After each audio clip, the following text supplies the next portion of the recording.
Donc je vous souhaite la bienvenue. Je suis particulièrement heureux de vous accueillir ce matin parce que j'ose dire jusqu'au dernier moment, on ne savait pas très bien dans quelles conditions on pourrait tenir notre manifestation.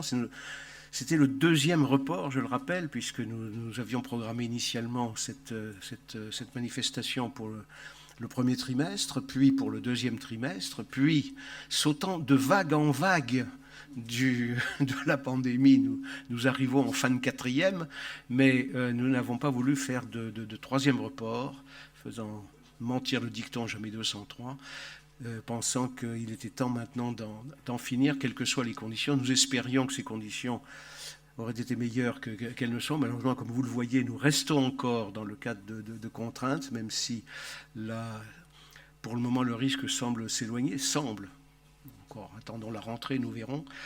Et effectivement, les contraintes sont toujours là, comme vous le constatez, le masque toujours, dans la jauge dans l'amphi, puisque comme vous le voyez, il y a beaucoup de places où on ne peut pas s'asseoir. Alors, par précaution, nous avons prévu une deuxième salle qui est juste à côté, juste derrière, dans lequel il est possible de suivre toute la manifestation et dans laquelle certains de membres d'associations pourront se rendre pour recueillir les questions s'il y a des personnes qui s'y trouvent. Donc nous avons de quoi tout de même déborder le cadre limité de cet amphithéâtre. Bon, l'accueil café a été assez spartiate, vous avez vu, enfin tout de même, un petit. Le repas, on ne va pas faire de repas en commun, mais vous aurez droit à chacun un ticket pour descendre à la cafétéria. Nous descendrons là aussi de façon pas tous en troupeau, parce qu'il faut y aller de façon progressive.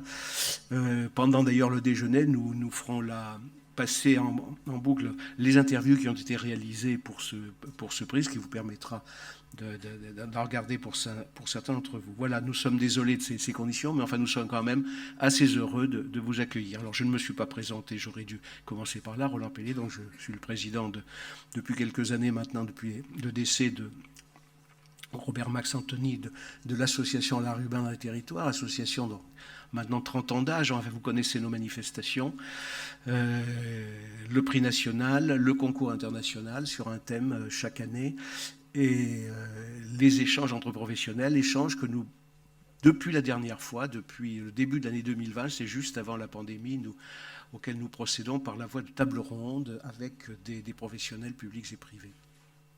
Voilà. Alors, je vais sans tarder laisser aux animateurs Louis Moutard et Madame Chevillotte, le soin de présenter les participants des tables rondes de ce matin.